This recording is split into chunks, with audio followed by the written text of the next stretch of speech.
Oke guys, kita berjumpa lagi di Bincang-Bincang di Website.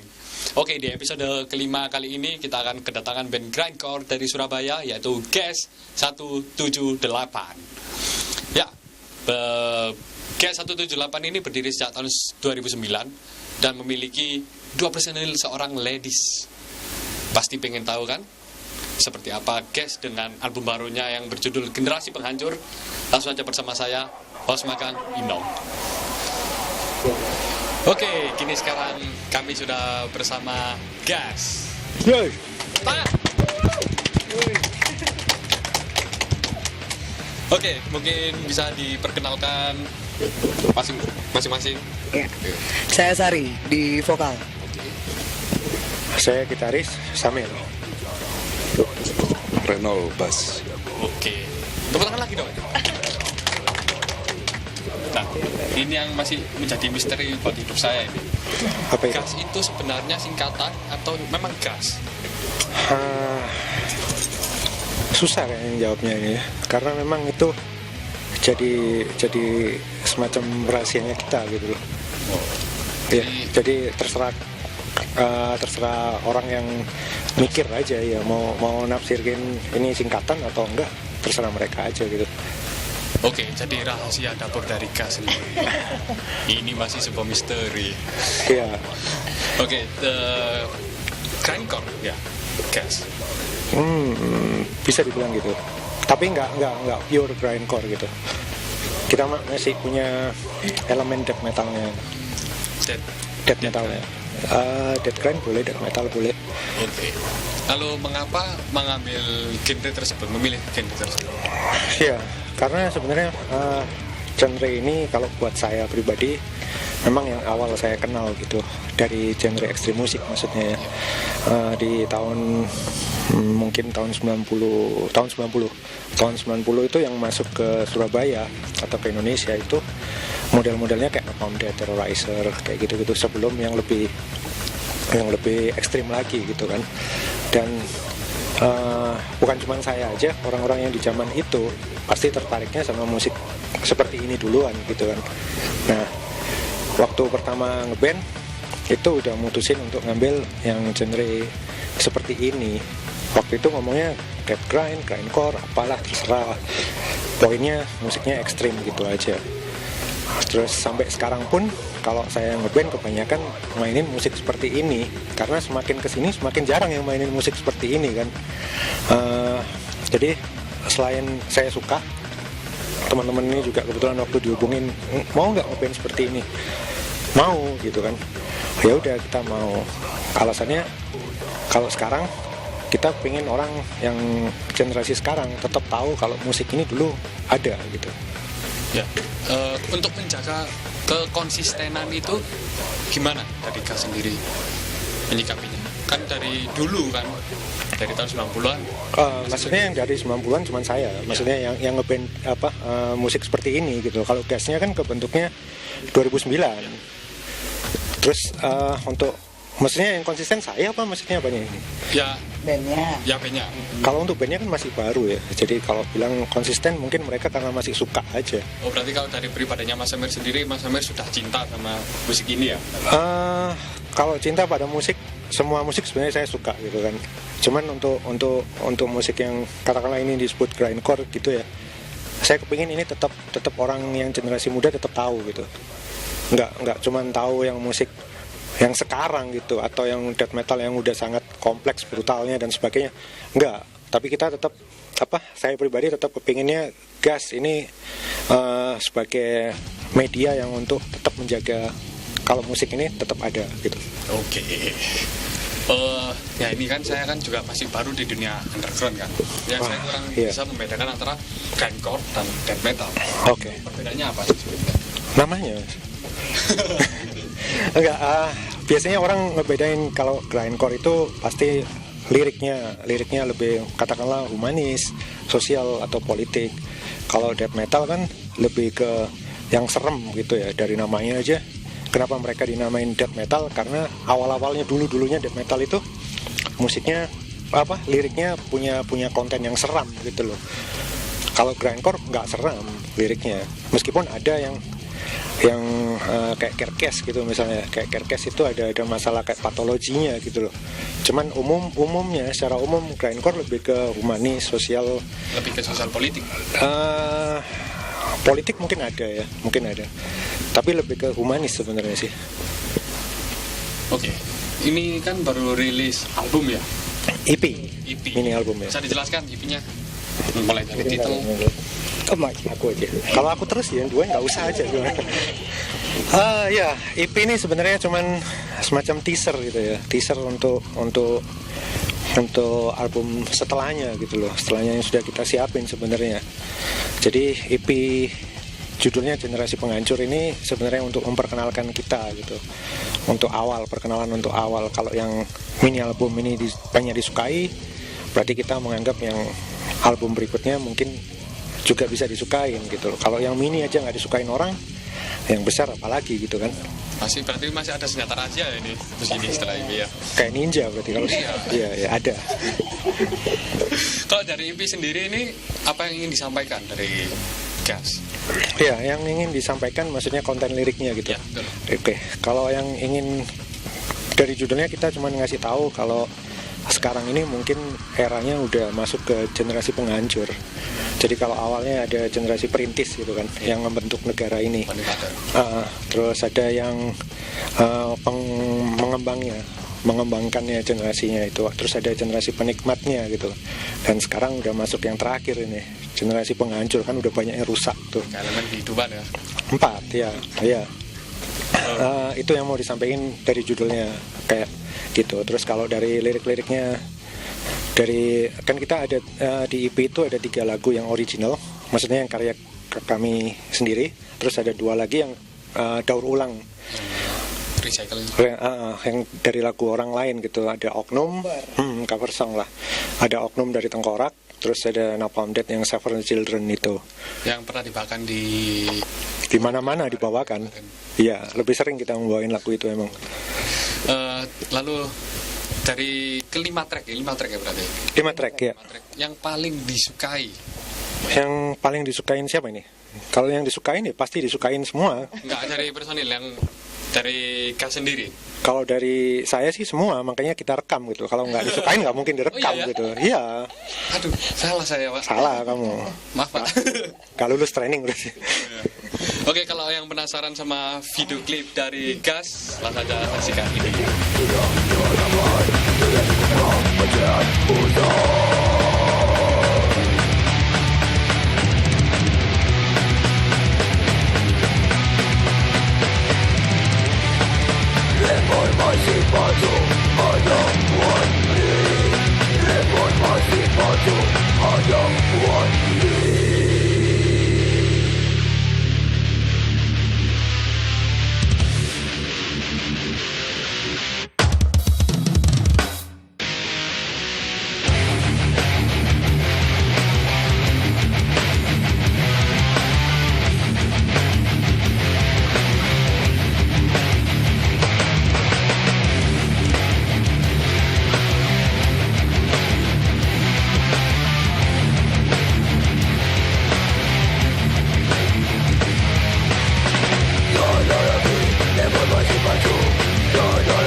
Oke, bagaimana menurut kalian video klip dari Gas? Menakutkan bukan? Oke, kembali lagi ke topik pembicaraan. Dari Gas ini terbentuk dari 2009 kan? Dan 2009. pasti karir musik dari staf personil Gas dimulai jauh sebelum dari 2009. Betul? Ya. Kalau boleh tahu, sebelum di Gas, masing-masing personil ini sudah punya band atau gimana memulai karirnya? Silakan. Oke, kalau dari saya untuk main musik ekstrim ini di underground, saya sejak tahun 97. Jadi waktu itu saya udah main, tapi sebelumnya saya main di black metal. Ya udah gitu saya kenal Samir. Tapi saya banyak sih band-band black metal terus sih waktu itu, dari 97 sampai sampai 2009 akhirnya sama sebelumnya sempat main death metal juga tapi sama band lain, jadi black metal, death metal. Sejak 97 tuh saya bermain musik ekstrim dan sampai sekarang, jadi saya nggak ganti-ganti. Maksudnya saya sangat mencintai banget ya namanya underground itu, nggak tahu kenapa. Karena mungkin cocok kali ya. Terus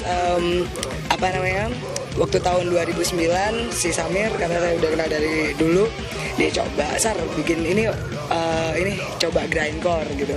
Nah kebetulan waktu itu saya cuma main black metal dan death metal. Akhirnya Mas Samir coba main apa Mir? Grindcore gitu. Nah waduh, aku belum pernah ya gitu. Aku belum pernah ya. Kayak apa ini? Aja. Influencer siapa gitu.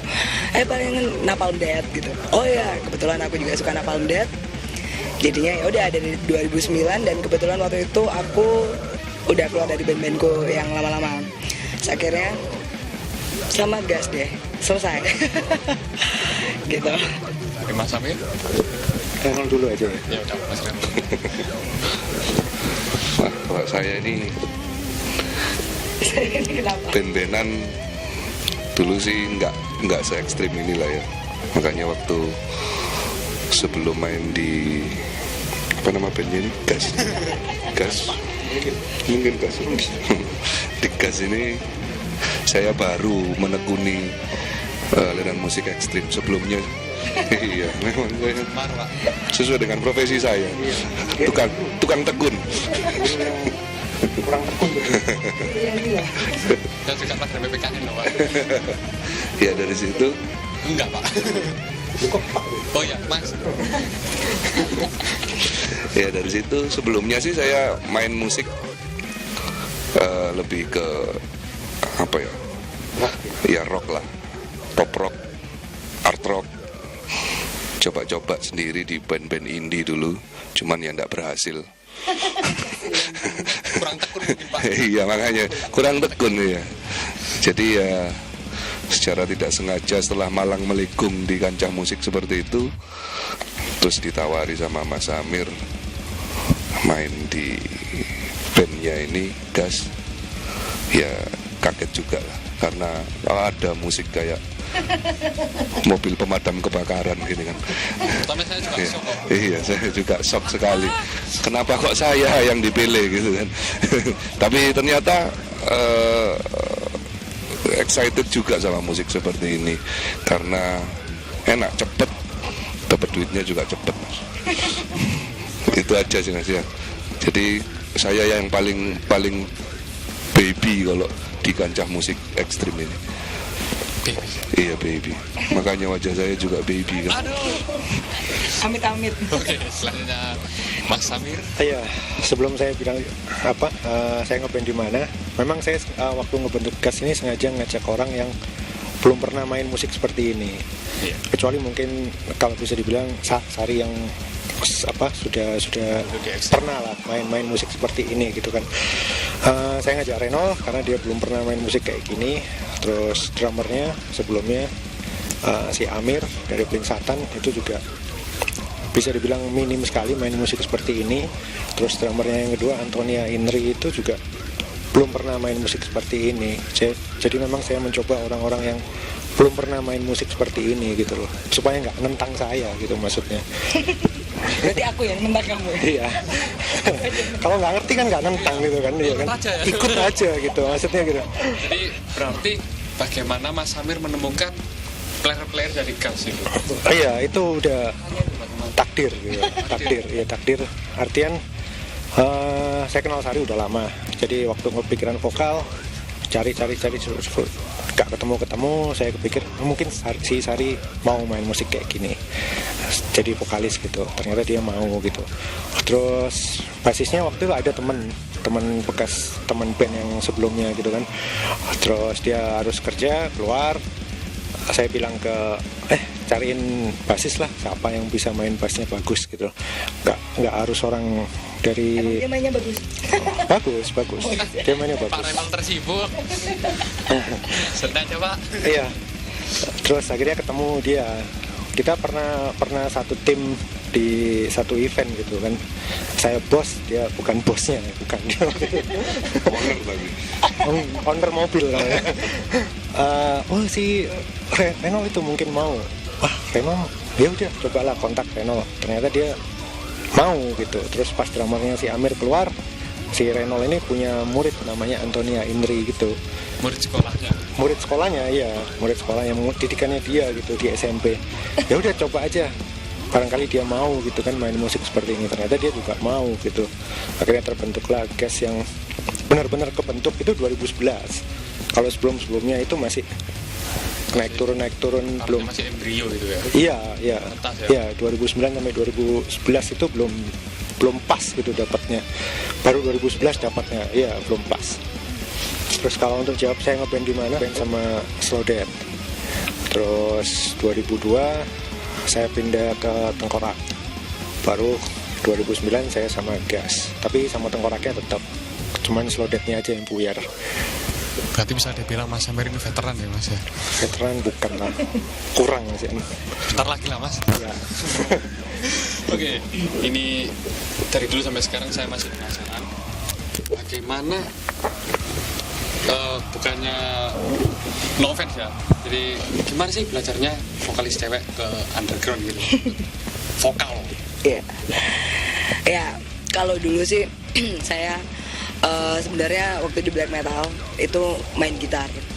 Jadi waktu itu main gitar, tapi di band itu kalau mamanya ada beberapa lagu yang saya vokal.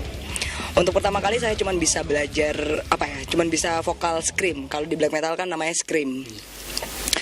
Waktu belajar itu pun saya sampai batuk-batuk, sampai nangis-nangis, sampai keluar air mata gitu kan. Kira gimana gitu di sini? Batuk sakit kan, gitu. Terus akhirnya di black metal screamnya udah oke menurut saya, tapi tetap harus belajar lagi.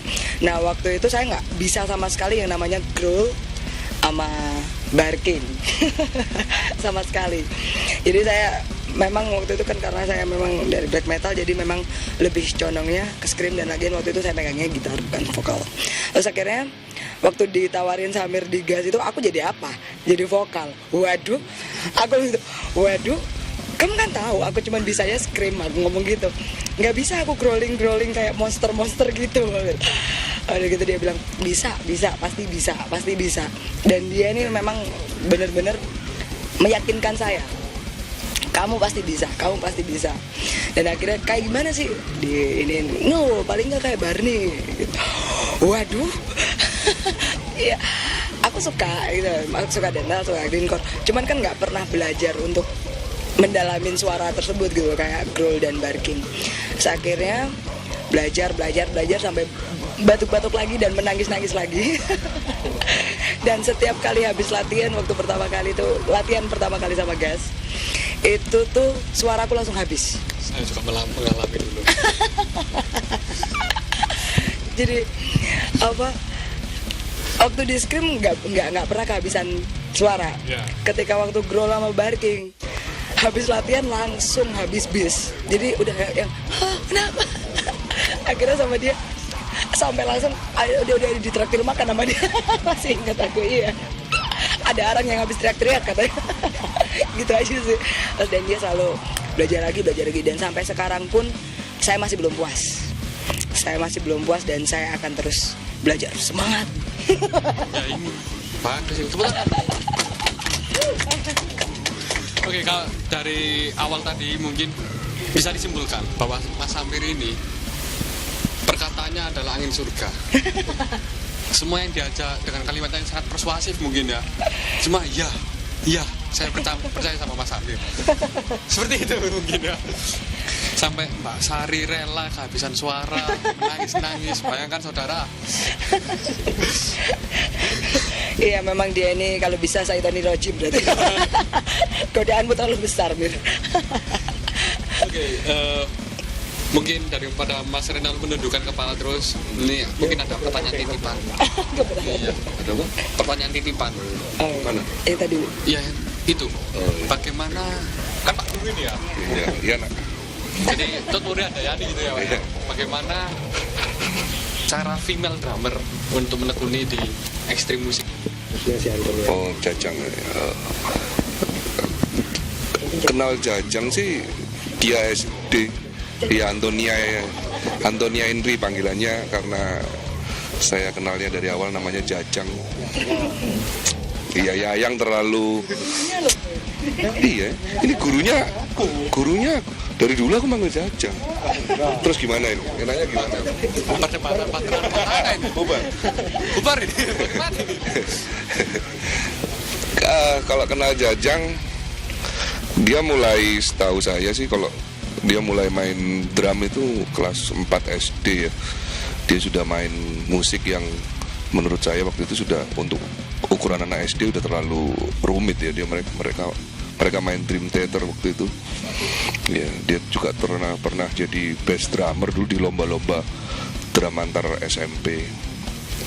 Dari situ dia kelas 4 SD, terus dia les di salah satu drummer handal juga, lupa saya, Pak Yon namanya ya. Dia les di Pak Yon. Ya dari situ saya kenal dari SD itu, terus SMP itu dia ingin masuk sekolah, saya bernaung di situ. Alasannya cuma satu, karena pengen band-bandan. Jadi masuk sekolah karena pengen band-bandan. Karena waktu itu, zaman itu sekolah tempat saya bernaung bandnya lagi kuat. Nah, iya. Akhirnya dia masuk. Ya dari situlah saya kenal, ini hebat sekali, masih umur segini udah bisa main drum. Hingga akhirnya dia juga masuk SMA di tempat yang sama, punya band juga, alirannya jazz gitu. Nah pas itu ya itu ketepatan Mas Amir butuh drummer, saya rayu, saya yang rekomendasikan, gimana kalau kita coba muridku gitu. Nah, ternyata iya, ya berbakat lah. Waktu itu SMA kelas 2. 16 tahun deh. Pertama kali ikut gas di Majdi kelas 2. Tapi itu dari kecil memang dia sudah jago lah. Terlahir untuk drum ya berarti ya. Dia lahir jadi drum. Jadi di kehidupan dulu sebelumnya dia itu membran. Ya gitu sih. Iya, benar. Udah itu. Iya, jadi pertama kali mau nambahin sedikit aja. Waktu pertama kali kita kehilangan drum, bingung. Aduh, Drum atau drummer? drummer. Kali ini kamu bener. Kehilangan drummer, sempat bingung sih. Aduh, bubar apa ya band ini ya? Masa harus bubar gitu kan? Putus asa ya? Enggak, belum sampai putus asa. Karena cari drummer di Surabaya susah kan. Cari drummer itu susah, tahu kamu ya. Cari drummer susah. Terus si Reno rekomendasi, gimana kalau Antonia? Wah, kebenaran nih perempuan. Jadi nilai jualnya ada lah. Nggak cuma vokalis perempuan aja gitu kan. Ada drummernya perempuan. Itu kan belum pernah ada kan. Di Surabaya mungkin belum ada. Kalau nggak tahu tempat lain ya. Ya udah, coba aja. Saya pengen tahu. Saya belum tahu si Antonia ini, belum tahu profilnya seperti apa, orangnya seperti apa, belum tahu. Pas dia datang, kecil banget orangnya ini ya, badannya kecil gitu kan. Bisa apa enggak anak ini? Kasih materinya, kapan latihan? Minggu depan. Oke, minggu depan. Coba Jang, oke. Pas main, wah itu baru kelihatan, wah gila ini drummer. Badannya aja yang kecil, lainnya nggak kecil dia. Maksudnya tenaganya, kamu jangan aneh-aneh mikir ya. Tenang Pak, saya pergi Pak. Enggak, kamu kelihatan dah. Bersih nggak punya pikiran bersih. Kadang-kadang saya taruh rumah. Jadi itu, jadi apa? Kaget. Nggak cuma saya yang kaget, mungkin si Sari juga waktu itu kaget melihat dia punya skill yang Nggak yakin. Speechless saya. Nggak yakin ya. dia punya skill, punya power itu ngeri. Kan kecil kan dia, nggak seperti mayoritas kan. Kalau drummer underground kan pastinya kan cowok yang apa ya, yang ya kelihatan lah drummer ya, paling nggak betisnya gede. Kayak gitu. Cuman si Jajang nih waktu itu pertama kali saya Samir bilang, ini ada drummer cewek Sam. Wah sip itu. Suka main apa? Udah pernah main underground belum? Belum pernah, nggak kaget ah. Coba ya wes. Terus akhirnya waktu ini dikasih materi sama Samir, dia waktu latihan si Jajang masuk, aku lihat ngatasin anak ini. bagus. Ternyata Gitu. guru tidak pernah salah. Ternyata kamu tidak mengecewakan waktu kali ini. Iya, dan si Antonia ini yang paling jago di antara kita bertiga gitu loh. Anak mas ya Pak? Jangan, kalau anak mas nanti disembah kayak sapi mas itu ya. Nol ya. Enggak, anak mas mi. Mas siapa dulu itu? Mas siapa dulu? Mas Reno. Bener kalau anaknya Mas Reno. Oke. Kalau influence dari setiap personil gas itu apa aja? Gas sobat guys. Gas. Saya dulu besar di Lituania, jadi agak Di pesawat bro. iya. Oke, kalau dari influence, kalau dari saya sendiri ya sebagai vokal di Gas, saya lebih influence-nya ke Barney, Napalm Death sama Arch Enemy, Angela Gosho. Itu aja sih kalau saya. Ini influence maksudnya Personil. per personil gitu. Kalau musik sih sebenarnya saya suka musik rock atau metal kayak gitu ya. Musik rock metal apa aja saya suka sih. Cuman memang untuk di Gas ini saya lebih fokusin ke Napalm Death kayak gitu ya, supaya benang merahnya di antara 4 personil ini ada gitu, nggak ngelantur kemana-mana gitu kan kalau bikin lagu. Meskipun tetap nanti pada prosesnya kita memasukin kesukaannya masing-masing gitu. Cuman garis besarnya tetap sama, Benang merahnya. tetap ada benang merahnya gitu. Mungkin Saya nggak punya influence, saya malu. Lama-lama influence apa? Iya. Kalau saya influence saya gang pegang saat. Nah itu agak sulit nyari benang merahnya. oh nggak apa-apa. Nggak kalau pribadi nggak. Oh iya iya. Kalau saya sih suka yang lebih kayak art rock gitulah, pop rock gitu. Ya belakangan ini aja lah saya suka sama aliran pemadam kebakaran tadi ini ya. Lama jatuh cinta loh Pak. Iya makanya sudah jatuh cinta beberapa belakangan ini saya mencoba untuk mengulik-ngulik band yang lain, rootnya grindcore itu bagaimana. Saya coba dengerin Extreme Noise Terror, bener nggak mas?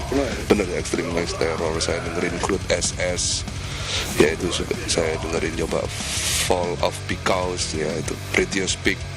Bener nggak? Bener semua ya? Ngeri ya, saya juga ngeri sekali. Baru ini saya bener ya. Iya, ya itu sih. Itu sekarang. Oke. Kalau kan bermusik sudah dari lama ya, bermusik di Surabaya. Ya. Kalau menurut dari Gas, perkembangan musik Surabaya sekarang itu seperti apa? Kalau menurut saya sih ya, kalau yang dari dulu sampai sekarang itu sangat pesat sekali. Yang jelas, yang dulunya yang mungkin adanya cuman black metal, death metal, hardcore punk, sekarang untuk genrenya lebih variatif. Ada yang akhirnya technical death metal, ada yang melodic death metal, ada yang malah sampai kadang-kadang tuh aku sampai berpikir apa aku ini yang ketinggalan ya. Sampai ini kayak ada metalcore, ada apa yang ini banyak deathcore kayak gitu. Jadi maksudku ya mungkin aku nggak tahu ya, aku kan taunya yang asli-aslinya aja gitu loh. Jadi kalau aku lihat sih sekarang perkembangan untuk musiknya lebih pesat, dari regenerasinya juga lebih banyak. Tetapi kalau aku lihat sekarang tuh animo, ya animonya dari teman-teman underground metalhead lah paling nggak di Surabaya ini, kenapa kok nggak bisa kayak dulu lagi. Nah kalau yang dulunya itu dalam setiap acara paling nggak bisa sampai mencapai minim itu 300 orang bisa masuk, itu udah paling jelek. Lumayan 500, bahkan pernah sampai 1.500-an orang nonton. Terus pada kemana nih metalheadnya yang bener-benernya ini, pada kemana? Cuman itu aja sih yang disayangkan. Cuman kalau untuk bandnya memang aku akuin sangat banyak sekarang, regenerasinya banyak. Tetapi kenapa animonya ini seperti ini? Kemungkinan juga yang tak lihat mungkin terlalu banyak acara di Surabaya. Jadi kadang-kadang dalam hari Sabtu dan Minggu, Sabtu bisa bentrok acaranya ada 3 acara, 4 acara. Jadi mungkin untuk masanya sendiri lebih kepecah-pecah gitu. Kalau aku sih pinginnya sih kayak dulu lagi ya, bisa nggak membedakan lah. Maksudnya bisa semuanya, para metalhead lah, mau punk, mau hardcore, mau apa, terserah. Bisa rame lagi gitu loh. Sebagai apa ya, Surabaya itu kan banyak yang bilang barometernya metalhead, ya kan? Ya, paling enggak sih kalau saya pribadi, saya pinginnya seperti itu lagi. Kalau harusnya kan kalau semakin regenerasinya lebih banyak, harusnya metalheadnya harusnya lebih banyak lah. Dan mungkin cuma satu pesan aja sih buat event organizer, biar bisa lebih berkomunikasi agar acara itu nggak sampai bentrok. Jadi dalam satu acara tuh bisa maksimal lah gitu loh. Jadi nggak hanya bikin acara yang asal-asalan dan masanya juga cuma dikit. Nggak apa ya, nggak kayak dulu lagi lah. Paling nggak aku pingin kayak dulu lagi gitu loh. Maksudnya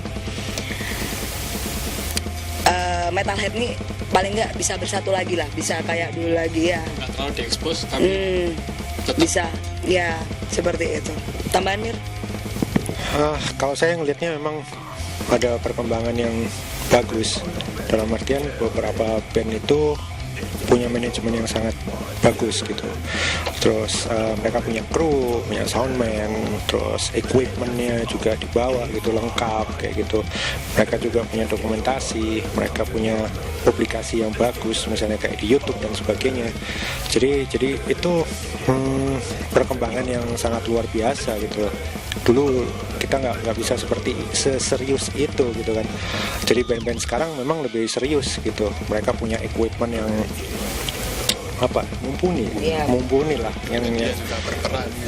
medianya juga sudah ada kan sekarang, jadi mereka lebih bisa ekspresinya lebih optimal kayak gitu. Cuman memang kalau orang Surabaya yang kurang kalau buat saya adalah album gitu. Jadi setiap sebegitu banyak kita punya band, sedikit sekali kita punya album yang bagus gitu. Jadi mungkin di satu sisi mereka berkembang, kayak penampilan mereka juga udah bagus, permainan mereka skillnya udah bagus, wardrobe-nya mereka juga udah sadar kayak gitu, dokumentasi udah bagus, manajemen kadang-kadang ada yang sudah tertata dengan baik, tapi karyanya masih belum terlalu cepat gitu, mengikuti kemajuannya itu. Itu aja sih. Apa bisa dibilang perkembangan secara kuantitas tidak diikuti dengan kualitas? Kalau kualitas secara musikal udah bagus, cuman mereka untuk membuat album itu yang nggak tahu kenapa agak terhambat gitu loh. Nggak bisa cepat kita mengeluarin itu, atau band-band yang ada ini nggak semuanya bisa mengeluarin album gitu kan. Udah lama mereka juga nggak, sampai buyar pun kadang-kadang nggak keluar apa-apa gitu loh. Kalau cuma satu single yang dimasukin Reverb Nation itu udah biasa lah. Tapi rekaman yang Fisik. ya rekamannya juga serius gitu kan, digarap dengan serius gitu kan, ditata dengan serius, soundnya dan sebagainya. Terus bentuk fisiknya juga keluar, meskipun itu rilisan sendiri nggak ada masalah, tapi keluar gitu kan. Itu yang di sisi itunya yang kurang, yang nggak berkembang dari dulu seperti itu. Banyak band Surabaya yang tidak sampai, bukan kurang memperhatikan, tidak sampai mengeluarkan bentuk fisik yang selayaknya gitu kan. Mereka sampai buyar nggak keluar apa-apa gitu. Apakah bisa dibilang itu tujuannya yang salah dari mereka mulai bermusik? Mungkin nggak, pasti mereka kepingin lah punya seperti itu. Cuman nggak semua orang mungkin punya sarana untuk ke situ. Kalau di orang Surabaya ya, sarana dalam banyak hal ya, misalnya kayak pendanaan dan sebagainya, mereka juga bingung, kadang-kadang juga kurang tahu mungkin informasinya mau seperti apa gitu kan. Terus mereka juga kadang-kadang ada kok yang bingung antara bedanya CD sama CDR gitu kan. Itu pernah terjadi gitu kan. Mereka apa bedanya sih CD sama CDR kayak gitu. Jadi informasi ini kurang gitu. Jadi mungkin mereka juga kurang bisa mewujudkan album yang baik itu seperti apa gitu. Meskipun di era sekarang media juga sudah sangat membantu. Iya, nggak semua band tetap aja dengan sebanyak ini bandnya, dengan jumlah rilisannya itu nggak seimbang gitu. Iya. Yang saya maksud rilisan adalah rilisan yang bentuk fisik yang serius gitu ya. Bukan hanya yang bukan package sederhana kayak gitu, enggak. Bukan, tetap CD, ada covernya yang bagus, ada cetakannya yang bagus kayak gitu, maksudnya kayak gitu. meskipun itu EP atau apa nggak ada masalah gitu kan. Berarti dari situ bisa dilihat keseriusan untuk bermusiknya kan? Ya, itu yang dari era saya sampai sekarang yang belum berkembang gitu, yang belum kelihatan maju banget. Kalau yang mulai dari manajemennya udah kelihatan banget majunya. Dari perform segala macam, equipment yang dimiliki oleh setiap band itu udah banyak yang punya yang bagus-bagus. Beda jauh sama yang dulu. Lalu apa yang harus kita lakukan nah itu? Mikir rek. Mungkin kan Iya. ada harapannya gitu kayak gimana? Iya, memang kalau mau ngeband memang dari awal sudah harus punya kesiapan mental untuk ke arah sana gitu loh. Dan harus berani mencari tahu kepada orang-orang yang sudah punya gitu, yang sudah punya, yang maksudnya yang sudah punya album, yang sudah edar kan ada gitu loh. Kamu bisa ngelihat. Kalau kamu ngeband terus nggak tahu ada yang begitu, kaget saya tadi. Iya, sempat mengalihkan perhatian ini. Saya mana tadi? Jadi apa ya? Kalau udah awal ngeband ya mestinya ngelihat ke situ dan berusaha untuk ke situ gitu. Meskipun butuh dana yang besar ya sudah itu resikonya gitu loh. Kalau kamu berani ngeband ya kamu berani risiko untuk mengeluarkan dana yang besar untuk ke arah sana. Kalau enggak ya Percuma. buat apa menu-menuin band, mending kamu mengerjakan hal yang lain gitu loh, yang bisa membantu band-band yang lain untuk maju. Misalnya kayak Kick Website buat seperti ini, itu kan nggak perlu kamu ngeband gitu loh untuk berperan di komunitas bukan komunitas, di scene metal atau di scene Surabaya ini. Kamu malah, kita sangat butuh loh yang benar-benar udah jadi band itu butuh hal-hal kayak gini kan. Misalnya buat majalah atau buat record label misalnya kayak gitu, itu justru yang juga bisa dilakukan. Bukan harus saya suka musik ini saya harus ngeband gitu, nggak selalu harus begitu sebenarnya. Buat apa kalau band semua terus yang nonton siapa, yang produksi kayak gini siapa, nggak ada nantinya gitu. Sedangkan kita butuh itu. Ya, luar biasa sekali. Oke, luar biasa sekali perbincangan hari ini dengan Gas ya. Oke, mungkin ada sedikit harapan lah. Kan ya udah tadi itu ya. Kalau untuk guestnya mungkin. Ya, Kalau untuk guest mungkin nggak ada. mungkin Saya capek ngomong terus. Enggak. Sebenarnya ada alasan sih kita kenapa kok saya menetapkan berempat gitu ya. Karena kita juga saya waktu awalnya ngebentuk memang sudah berencana musisinya cuma 4 orang gitu. Pertama kalau di foto itu posisinya enak, pembagian uangnya juga nggak ganjil gitu. Terus banyak band yang saya suka yang ngetop-ngetop kayak Black Sabbath, Led Zeppelin, Van Halen itu berempat gitu loh. Beatles juga berempat, Kiss juga berempat gitu loh. Jadi kenapa kita nggak berempat gitu loh? berempat lebih baik. Berempat ternyata lebih banyak band yang sukses gitu daripada berlima gitu. Jangan kakinya 4 kuat. Iya, meja kakinya 5 bingung meja. Nah, makanya. Iya benar toh. Untung kakimu nggak 4. Kalau gini 4. Melata. Melata. Kalau harapannya ya kita bisa awet gitu aja. Awet dalam artian nggak ganti personil lagi karena susah dari orang yang cocok, bukan cuma main musiknya tapi ngobrolnya cocok, ngomongnya cocok, sintingnya ya, karena kita juga sinting semua ya cocok sintingnya kayak gitu. Kamu nggak saya ajak ngeband. Itu sih. Cuman kita mungkin lebih bisa produktif bikin lagunya, bikin munculin album lagi kayak gitu-gitu aja sih harapannya. Kalau bisa kalau untuk gasnya sendiri nggak berkutat cuma di Surabaya. Itu yang paling susah sih buat band Surabaya. Go nasional. Iya, go nasional. Kalau misalnya istilahnya itu ya, kita susah mau masuk Rolling Stone jadi headline. Jadi headline di situ mungkin belum pernah saya lihat sih, nggak tahu lagi ya. Mungkin Rolling Stone yang baru-baru mungkin ada band Surabaya yang diulas besar-besaran kayak Seringai gitu misalnya. Belum, band Surabaya belum pernah saya lihat sampai sebesar itu di expose-nya di media nasional gitu kan. Jadi itu juga jadi PR buat kita juga gitu. Gimana caranya bisa seperti itu gitu. Mungkin dimulai dari media lokalnya sendiri mengekspos. Mungkin Semoga Kick mungkin ya. ini bisa. Amin. Oke, terima kasih banyak buat Gas. Terima kasih Kick Website. Oke, itu tadi dia perbincangan kita dengan Gas. Dan semoga perbincangan pada hari ini bisa membawa manfaat ke kita semua ya. Lalu ada pesan dari Pak Guru, jangan pernah berhenti belajar. Karena kalau ingin sukses dalam bermusik atau apapun, kita nggak boleh berhenti belajar dari siapapun dan jangan pernah pandang bulu untuk belajar pada seseorang. Seperti itu mungkin garis besar yang disampaikan oleh Gas tadi. Karena menuju kesuksesan itu harus belajar, serius harus belajar. Oke, sekian dari bincang-bincang Geek Website. Tepuk tangannya.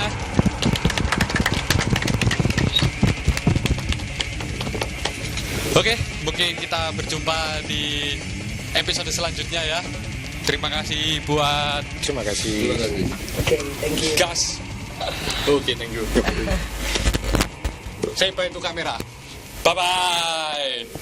Oke, buat kamu para metalhead, jangan lupa untuk visit di www.geekwebsite.com dan follow Twitternya di @geek_website.